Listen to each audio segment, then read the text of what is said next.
ఇతనేంటి నిధి గురించి అడుగుతున్నారు?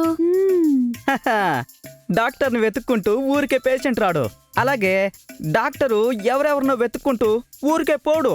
ఇతను ఎంతలా వచ్చి అడుగుతున్నాడంటే ఈ డాక్టర్కి ఏదో పెద్ద రోగమే వచ్చుండాలి.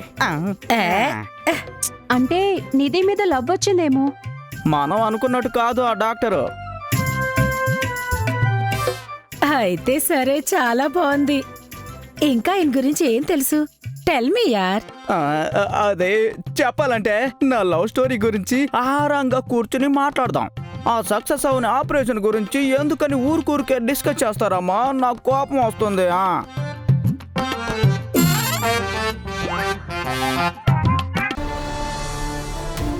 కర్ణా, పర్వాలేదు బంగారు. అవును, నేను అనాథని. ఇంకొకసారి నీ నోటి వెంట ఈ మాట రాకూడదు. కానీ నిజమైతే మారదు కదా.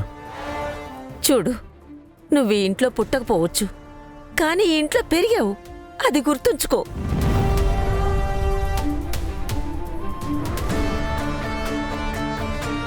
చూడండి, వీడు అనాథ కాదు, అనాథ కాదు. ఈ ఇంట్లో మేమందరం పెంచుకుంటున్న పుణ్యాత్ముడు వీడు. ఈ ఆస్తంతా వీడిదే.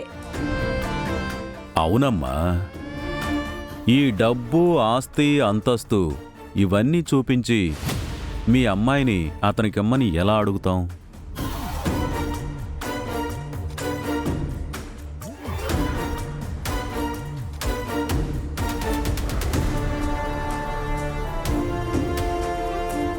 ఈ కాలంలో నీతిగా పుట్టిన వాళ్ళకే మర్యాద లేదు.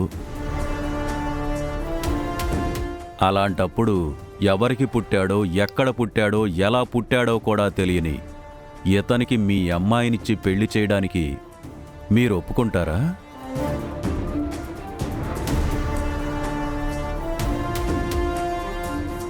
ఊరికే మాట వరుసగా అడిగానంతే.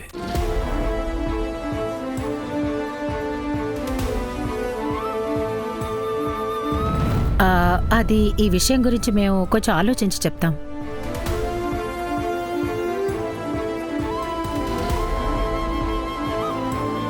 ఖచ్చితంగా ఒక తల్లిగా మీరిది ఆలోచించి తీరాలి.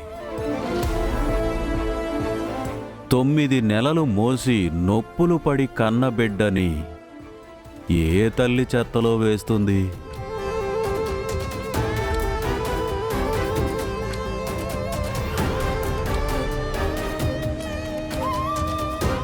అలా చెత్తలో వేసింది అంటే ఈ ప్రశ్నలు రావడం సహజమే కదా.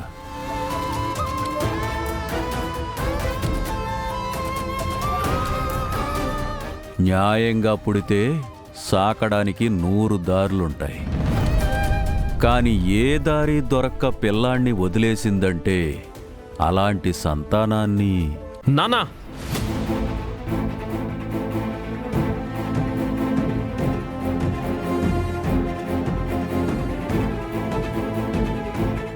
ఎవర్రా నీకు నాన్న? నా గురించి 1000 మాట్లాడినా ఊరుకున్నాను. కానీ నన్ను అవమానించడానికి మా అమ్మ గురించి నీచంగా మాట్లాడితే మీ స్థానం మానం చూడకుండా సమాధానం చెప్పాల్సి వస్తుంది. ఐ థింక్ ఇంకా మేము ఇక్కడ ఉండడం కరెక్ట్ కాదనుకుంటాను. మేము వెళ్ళొస్తాము. చూడండి, రండి నా రండి. మాట వినండి, వెళ్ళకండి.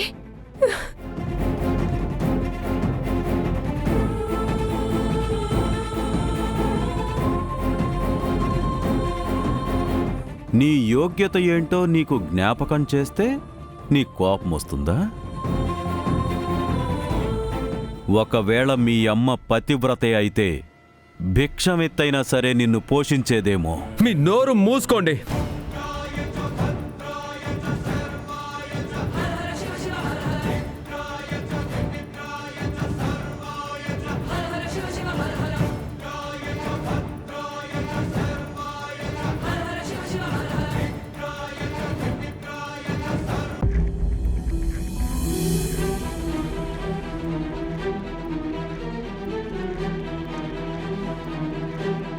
తేజస్ వాళ్ళ అమ్మకి కాల్ చేయాలా వద్దా?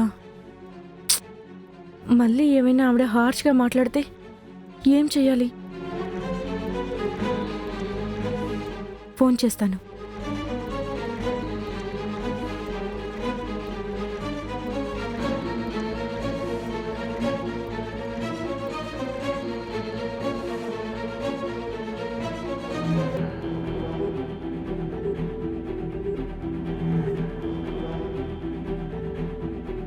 అంటే ఆవిడ నా నెంబర్ని బ్లాక్ చేశారా?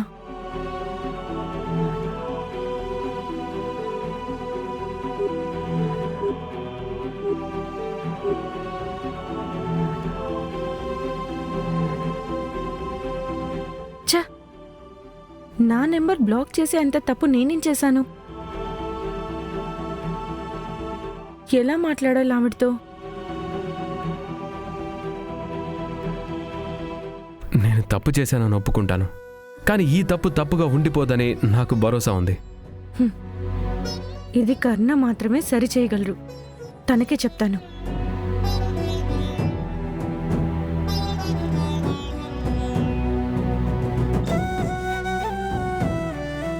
లేదు, నేను చాలా స్వార్థంగా మారిపోతున్నాను. నేనేం అడిగినా ఆయన సహాయం చేసే విషయంలో వెనక ముందు చూడరు. బట్ ఇంకా ఎంతకాలం ఆయన్ని ఇబ్బంది పెట్టాలి? చాలు, ఇంక ముందైనా నేను కర్ణకి భారం కాకూడదు. నేనే చూసుకుంటాను.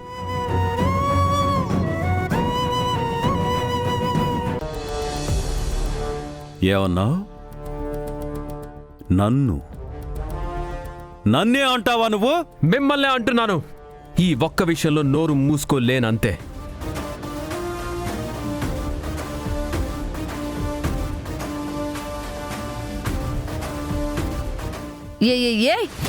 ఏంటి నువ్వు బావకే ఎదురు మాట్లాడతావా?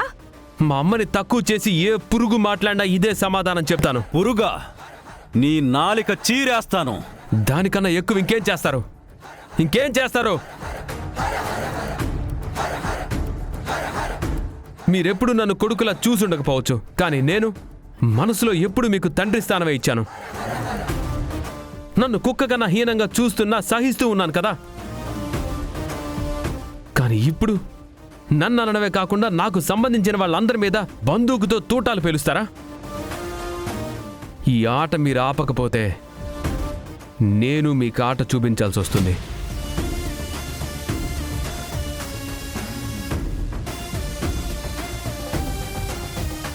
నిజం మాట్లాడితే పేట కింద నిప్పు పెట్టినట్టుందా?